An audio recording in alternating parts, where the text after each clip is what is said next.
ಅನನ್ಯ ವಿರಾಜ್ ಮನೆಯಲ್ಲಿ ನೆಮ್ಮದಿಯಾಗಿದ್ದಾಳೆ ಎಂಬ ಕಟು ಸತ್ಯ ಅವಳ ಅಕ್ಕ ರಶ್ಮಿ ಮತ್ತು ತಾಯಿ ಸುಮಿತ್ರಾಳಿಗೆ ಜೀರ್ಣಿಸಿಕೊಳ್ಳಲು ಸಾಧ್ಯವಾಗ್ತಿರಲಿಲ್ಲ. ಅಜ್ಜಿಯ ಸಂಚಿನಂತೆ ಸುಮಿತ್ರಾ ಮತ್ತು ರಶ್ಮಿ ಇಬ್ಬರು ವಿರಾಜ್ ಪ್ರತಾಪ್ ಸಿಂಹನ ಬಂಗಲೆಯ ವಿಳಾಸ ಹುಡುಕಿಕೊಂಡು ಗೇಟ್ ಬಳಿ ಬಂದು ನಿಂತರು. ಅಲ್ಲಿ ನಿಂತಿದ್ದ ಬೃಹತ್ ಸೆಕ್ಯೂರಿಟಿ ಗಾರ್ಡ್ಗಳನ್ನು ನೋಡಿ ಅವರಿಗೆ ಒಂದು ಕ್ಷಣ ಭಯವಾಯಿತಾದರೂ ದುರಾಸೆ ಅವರನ್ನು ಮುಂದೆ ನೂಕಿತ್ತು. ನಮ್ಮ ಮಗಳು ಅನನ್ಯ ಇಲ್ಲೇ ಕೆಲಸ ಮಾಡ್ತಿದ್ದಾಳೆ, ಅವಳನ್ನು ನೋಡಬೇಕು, ಒಳಗೆ ಬಿಡಿ ಎಂದು ಸುಮಿತ್ರಾ ಗಲಾಟೆ ಮಾಡಲು ಆರಂಭಿಸಿದ್ದಳು. ಶಬ್ದ ಕೇಳಿ ಹಜಾರದಲ್ಲಿದ್ದ ಅನನ್ಯ ಹೊರಗೆ ಬಂದಳು. ಗೇಟ್ ಬಳಿ ತನ್ನ ತಾಯಿ ಮತ್ತು ಅಕ್ಕ ನಿಂತಿರುವುದನ್ನು ನೋಡಿ ಅವಳ ಎದೆಯಲ್ಲಿ ನಡುಕ ಶುರುವಾಯಿತು. ತಾನು ಇಷ್ಟೊಂದು ದೂರ ಬಂದರೂ ಇವರು ತನ್ನನ್ನು ಬದುಕಲು ಬಿಡುತ್ತಿಲ್ಲವಲ್ಲ ಎಂಬ ತಲ್ಲಣ ಅವಳದಾಗಿತ್ತು. ಅನನ್ಯ ಗೇಟ್ ಬಳಿ ಹೋಗಿ, ನೀವು ಯಾಕೆ ಇಲ್ಲಿಗೆ ಬಂದಿದ್ದೀರಾ? ದಯವಿಟ್ಟು ಇಲ್ಲಿಂದ ಹೊರಡಿ, ಇದು ನನ್ನ ಕೆಲಸದ ಜಾಗ ಎಂದಳು ಆತಂಕದಿಂದ. ರಶ್ಮಿ, ಕೆಲಸದ ಜಾಗನಾ? ಇಷ್ಟೊಂದು ದೊಡ್ಡ ಬಂಗಲೆಯಲ್ಲಿ ನೀನು ಆರಾಮಾಗಿ ಇದೆಯಾ? ಅಲ್ಲಿ ಸಾಲಗಾರರು ನಮ್ಮನ್ನು ದಿನವೂ ಪೀಡಿಸುತ್ತಿದ್ದಾರೆ. ಈಗಲೇ ನಿನ್ನ ಯಜಮಾನನ ಹತ್ತಿರ ಹೋಗಿ 2 ಲಕ್ಷ ರೂಪಾಯಿ ಅಡ್ವಾನ್ಸ್ ಇಸ್ಕೊಂಡು ಬಾ. ಇಲ್ದಿದ್ರೆ ನಿನ್ನ ಯಜಮಾನಿಗೆ ನೀನು ಎಷ್ಟು ದೊಡ್ಡ ಅಪಶಕುನ, ನೀನು ಹುಟ್ಟಿದ್ದಕ್ಕೆ ನಮ್ಮ ಮನೆ ಹೇಗೆ ಹಾಳಾಯಿತು ಅಂತ ಇಡೀ ಬಡಾವಣೆಗೆ ಗೊತ್ತಾಗುವ ಹಾಗೆ ಕಿರ್ಚಾಡ್ತೀನಿ. ಸುಮಿತ್ರಾ ಕೂಡ ಮಗಳ ಪರವಾಗಿ ನಿಲ್ಲದೆ, ಹೌದು ಅನನ್ಯ, ನಿನ್ನ ಅಕ್ಕನ ಮದುವೆ ಮುರಿದು ಬಿದ್ದಿದೆ. ನೀನು ಹಣ ಕೊಡದಿದ್ದರೆ ನಾವು ಇಲ್ಲೇ ಗೇಟ್ ಮುಂದೆ ವಿಷ ಕುಡಿದು ಸಾಯ್ತೀವಿ ಎಂದು ಬ್ಲ್ಯಾಕ್ ಮೇಲ್ ಮಾಡಲು ಆರಂಭಿಸಿದಳು. ಅನನ್ಯ ಕಣ್ಣೀರು ಹಾಕುತ್ತಾ ಅವರ ಮುಂದೆ ಕೈ ಮುಗಿದು ನಿಂತಳು. ನನ್ನ ಹತ್ತಿರ ಅಷ್ಟೊಂದು ಹಣ ಇಲ್ಲ ಅಮ್ಮ, ನಾನಿಲ್ಲಿ ಕೇವಲ ಕೆಲಸದವಳು ಎಂದು ಗೋಗರೆದಳು. ಅಷ್ಟರಲ್ಲೇ ಕಚೇರಿಯಿಂದ ಮರಳಿದ ವಿರಾಜ್ನ ರೋಲ್ಸ್ ರಾಯ್ಸ್ ಕಾರು ಗೇಟ್ ಮುಂಭಾಗ ಬಂದು ನಿಂತಿತ್ತು. ಕಾರಿನಿಂದ ಕೆಳಗಿಳಿದ ವಿರಾಜ್ ಗೇಟ್ ಬಳಿ ನಡೆಯುತ್ತಿದ್ದ ಗಲಾಟೆಯನ್ನು ನೋಡಿ ತೀವ್ರ ಕೋಪದಿಂದ ಹೆಜ್ಜೆ ಇಟ್ಟ. ಏನಾಗ್ತಿದೆ ಇಲ್ಲಿ?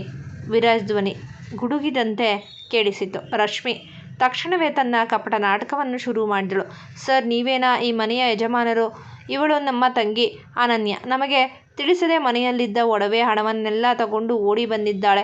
ಇವಳು ಮಹಾ ಕಳ್ಳಿ ಸರ್. ಇವಳು ಹುಟ್ಟಿದ ದಿನವೇ ನಮ್ಮ ತಂದೆಯ ಕೋಟಿಗಳ ಬಿಸ್ನೆಸ್ ಲಾಸ್ ಆಯಿತು. ಇವಳು ಕಾಲಿಟ್ಟ ಕಡೆಯಲ್ಲ ಬರೀ ವಿನಾಶವೇ. ದಯವಿಟ್ಟು ಇವಳ ಸಂಬಳದ ದುಡ್ಡನ್ನು ನಮಗೆ ಕೊಟ್ಟು ಬಿಡಿ ಸರ್.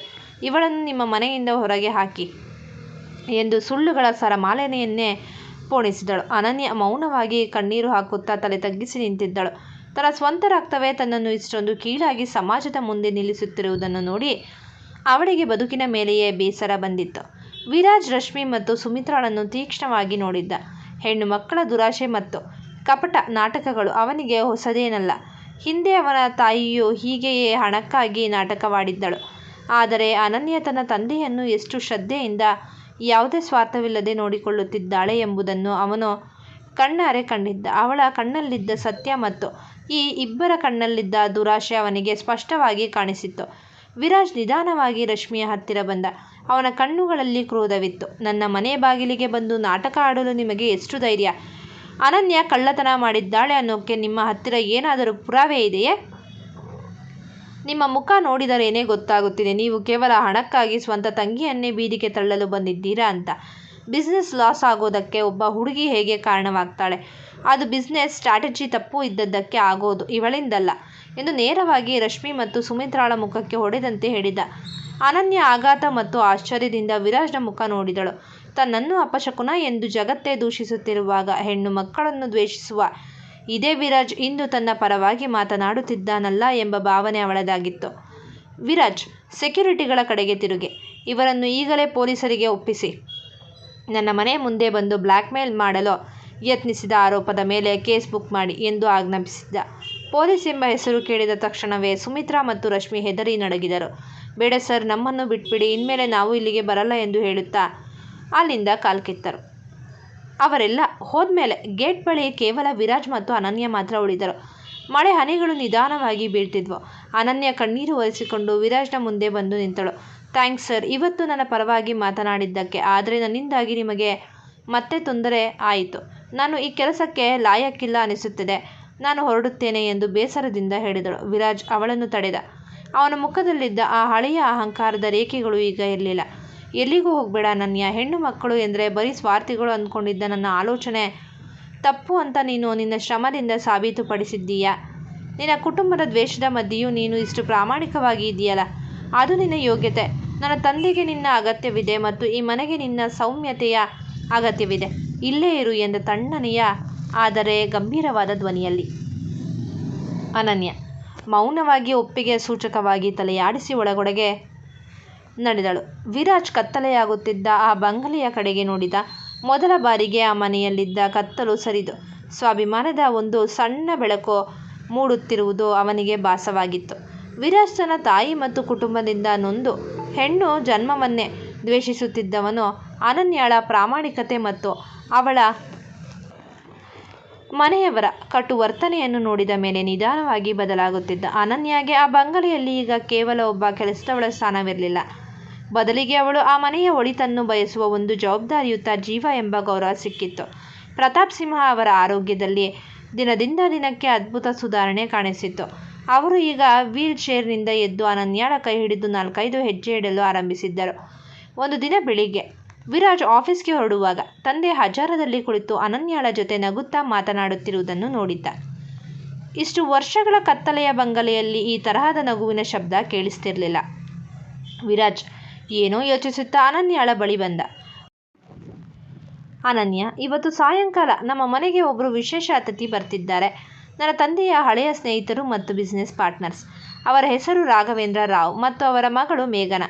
ಅವರಿಗೆ ಇಷ್ಟವಾಗುವ ತರಹ ಸೌತ್ ಇಂಡಿಯನ್ ಅಡುಗೆ ಸಿದ್ಧ ಮಾಡು ಎಂದ ವಿರಾಜ್. ಅವಳನ್ನು ಆರ್ಡರ್ ಮಾಡುವ ಧ್ವನಿ ಈಗ ಅವನಲ್ಲಿ ಇರಲಿಲ್ಲ. ಸರಿ ಸರ್, ಖಂಡಿತ ಮಾಡ್ತೀನಿ ಎಂದಳು ಅನನ್ಯ ಸೌಮ್ಯವಾಗಿ.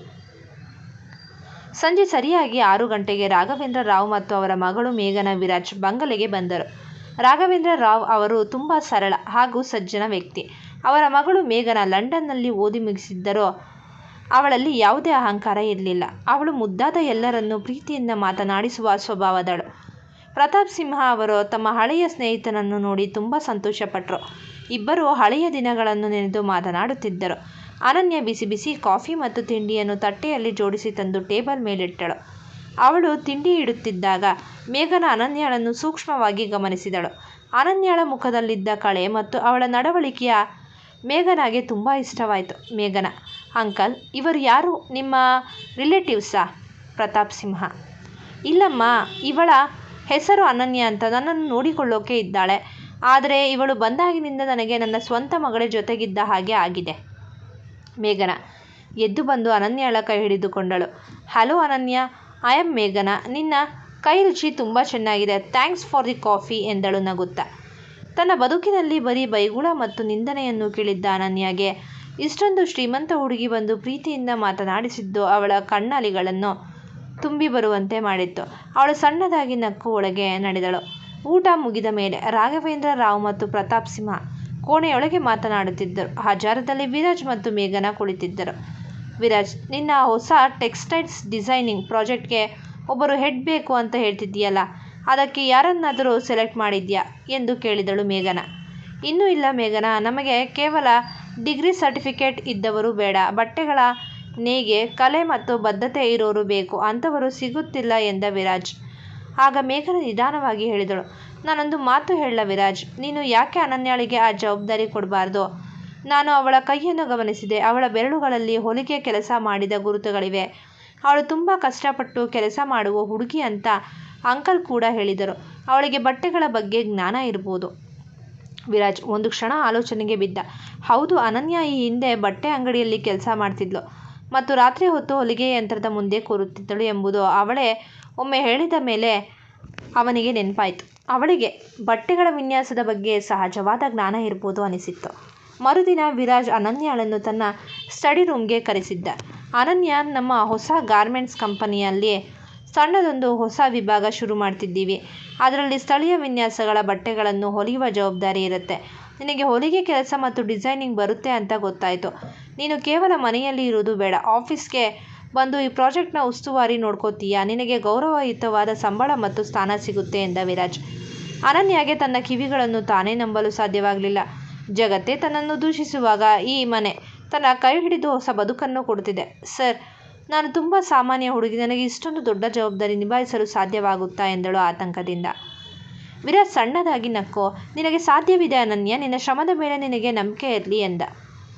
ಅನನ್ಯ ವಿರಾಜ್ ಪ್ರತಾಪ್ ಸಿಂಹನ ಆಫರ್ ಒಪ್ಪಿಕೊಂಡ ಮರುದಿನವೇ VP ಎಂಟರ್ಪ್ರೈಸ್ನ ಗಾರ್ಮೆಂಟ್ಸ್ ಮತ್ತು ಡಿಸೈನಿಂಗ್ ವಿಭಾಗಕ್ಕೆ ಹೆಜ್ಜೆ ಇಟ್ಟಳು. ಅವಳು ಇಷ್ಟು ದಿನ ಬಟ್ಟೆ ಅಂಗಡಿಯಲ್ಲಿ ಬರೀ ಸೇಲ್ಸ್ ಗರ್ಲ್ ಆಗಿ ಮತ್ತು ಮನೆಯಲ್ಲಿ ಸಣ್ಣ ಹೊಲಿಗೆ ಯಂತ್ರದ ಮುಂದೆ ಕೂತು ಕೆಲಸ ಮಾಡಿದ್ದಳು.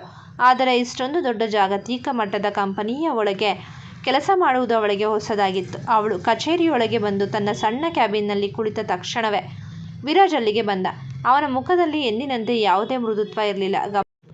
ಗಂಭೀರ ಮುಖದಿಂದ ಅವಳ ಟೇಬಲ್ ಮುಂದೆ ನಿಂತ. ನೋಡು ಅನನ್ಯ, ವಿರಾಜ್ ಧ್ವನಿ ಕಟುವಾಗಿತ್ತು. ನೀನು ನನ್ನ ತಂದೆಯನ್ನು ಚೆನ್ನಾಗಿ ನೋಡ್ಕೊತಿದ್ದೀಯಾ ಅನ್ನೋ ಒಂದೇ ಕಾರಣಕ್ಕೆ ಈ ಕೆಲಸ ಕೊಟ್ಟಿದ್ದೀನಿ. ಆದರೆ ಇದು ಆಫೀಸ್, ಇಲ್ಲಿ ಮನೆ ಸೆಂಟಿಮೆಂಟ್ಗೆ ಜಾಗ ಇಲ್ಲ.